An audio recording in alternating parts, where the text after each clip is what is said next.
Imagine your childhood best friend, the one you shared your first everything with, is moving back to town. Amazing, right? Wrong. What if you hate him? Or what if, like our guy Alec, you're convinced she betrayed you in the worst way possible, and now she's just here? So let's meet our girl, Dani Collins. She's a senior, and her life is basically a checklist of anxieties. Her parents are in the middle of a nasty divorce. She's been an Air Force kid her whole life, meaning she's the new girl every year. And she's just been deferred from Harvard, the only place she's ever wanted to go. She's what you'd call a nowhere girl, and her social anxiety is through the roof. Her one and only goal in this new town of Southview, Minnesota, is to be invisible, get one more big extracurricular for her application, and get out. But deep down, there's this tiny, flickering hope. Southview is where her childhood best friend, Alec, lives. The boy she shared a secret first kiss with in an abandoned shed. The boy she used to send secret coded postcards to. Maybe, just maybe, he can make this move okay. Yeah, about that. Alec Barczewski is not the squishy little son she remembers.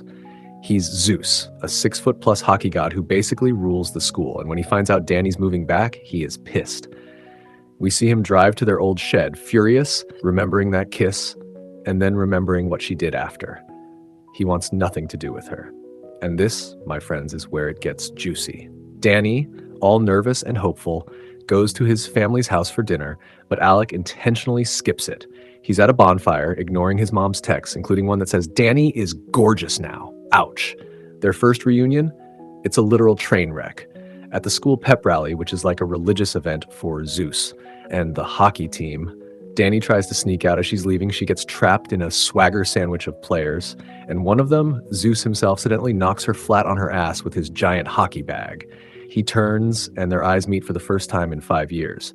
Dani is completely floored. It's him. But Alec, he just gives her this cold, cocky smirk, calls her some chick to his friends, and walks away. The audacity. Dani is crushed. The dorky, sweet boy she knew is gone, replaced by this arrogant jock. But things are not all perfect in Zeusland. Alec is in deep trouble. A photo of him just holding a mega bong at that bonfire has surfaced, and it's threatening his scholarship, his spot on the Olympic training team, and his reputation. His family is drowning in medical debt from his dad's accident, and Alec needs to get drafted to the NHL to save them. He cannot mess this up. On top of that, he's hiding a secret, worsening shoulder injury. Now picture this, it's Dani's second first day, and she has public speaking with Alec in the class. Her name gets called, and she has a full-blown panic attack at the podium. We're talking vision tunneling, can't breathe, about to faint. It's horrible.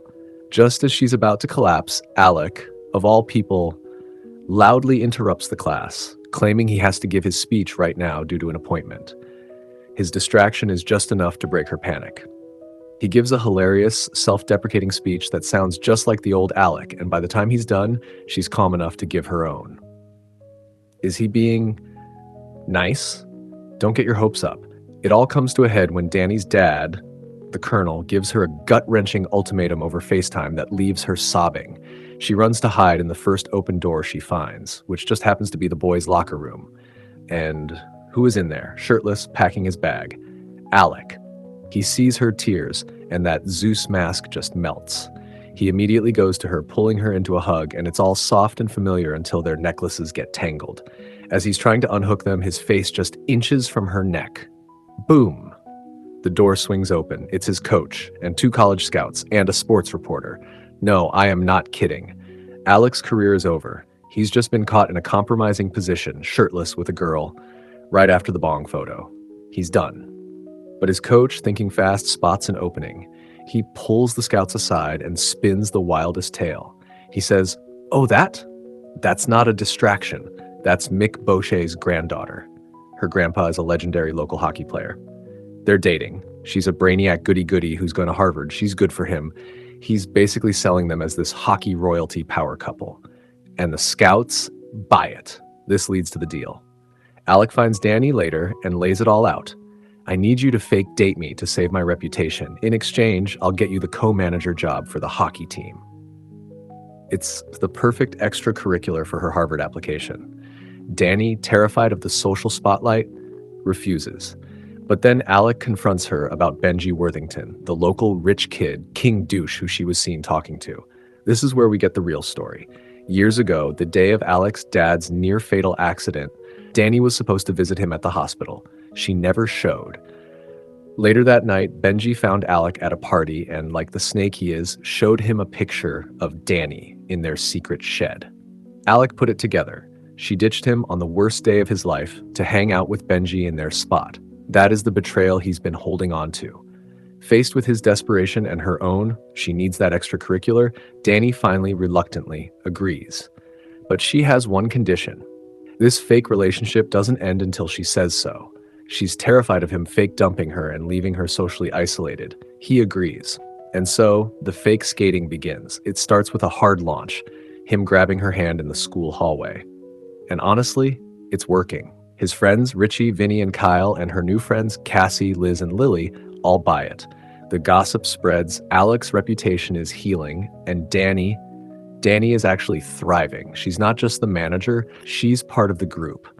The hand-holding in the cafeteria, it completely calms her anxiety. He starts meeting her in the library for fake lunch dates, and she brings him a spam witch. He even breaks into her locker to leave her gummy bears, just like he remembers she liked. And y'all, the lines are getting blurry. Then comes the team party at the PNA. Richie, as a dare, tells Alec he has to kiss Dani in front of her grandpa. The tension is insane. Alec pulls her into a dark corner, and the kiss that follows is not fake. It is hot and desperate and real, and it leaves them both shaken. The fake part of their deal is officially dead.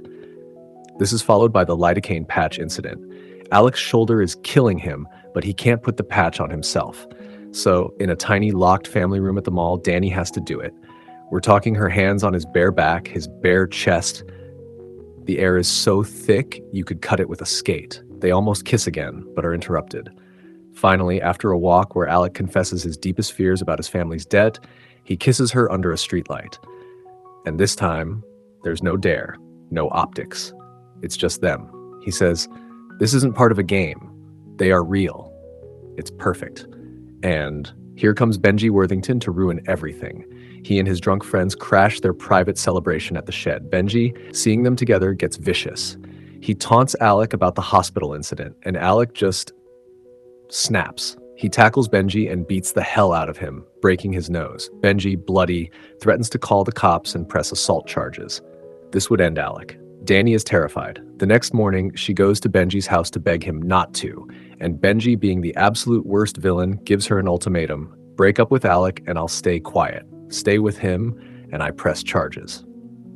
So what does she do? She goes to Alec's house and breaks his heart to save his future. She tells him he's the distraction, that he's the mistake. Alec is devastated. He doesn't believe her until she uses their one fake contract clause against him. You promised I could be the one to end it.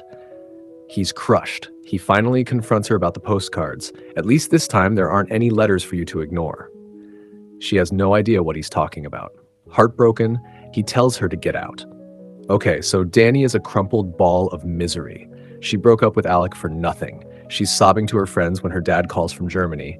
He's trying to apologize for his earlier ultimatum, and then he just casually mentions, "Oh yeah, those weird postcards from that dork, I used to throw them out. You were too old for that." What? My jaw was on the floor. Dani realizes Alec never ghosted her. He had been writing her the whole time. She was the one who abandoned him. As she's processing this world-shattering news, she looks at the TV. They're watching the quarterfinal game. Alec is down. The replay shows Benji cheap-shotted him from behind, headfirst into the boards. It's a race to the hospital. Alec's collarbone is fucked. He needs surgery. He's out for the tournament. But Southview won. Benji's illegal check gave them a 5-minute power play, and they scored twice. Poetic justice. Alec is in his hospital room high on painkillers when Grandpa Mick comes in, acting super weird, reading him encouraging messages from his phone. Alec realizes the messages are from Dani. He yells for her. She comes in, he jokes about dying, and she just explodes, sobbing and accidentally blurting out the entire blackmail plot. And Alec's face. He doesn't care about the blackmail. He doesn't care about his shoulder. He just cares about her. Then we're back together. He declares. He confesses he's always loved her. She climbs into the hospital bed to kiss him, and then she tells him the truth. My dad, he threw away your postcards. And finally, they are on the same page. And the ending? It's perfect. Southview, in a nail-biter, wins the state championship without him. Alec's injury turns out to be a blessing. He gets an offer from Boston College with a huge NIL deal, which means his family's money problems are over. And Dani? A few weeks later, a big fat envelope arrives. She runs to Alec's porch and they open it together. She got into Harvard. And guess what? Boston College and Harvard are practically in the same city. It just goes to show that sometimes the one person you think is your greatest enemy is actually just the other half of your story, waiting for you to read the same page. What did you guys think of Benji's blackmail? Was it pure evil or... No, it was pure evil. Let me know your thoughts down below. And hey, if you like this recap, go ahead and hit that subscribe button because we've got plenty more where this came from.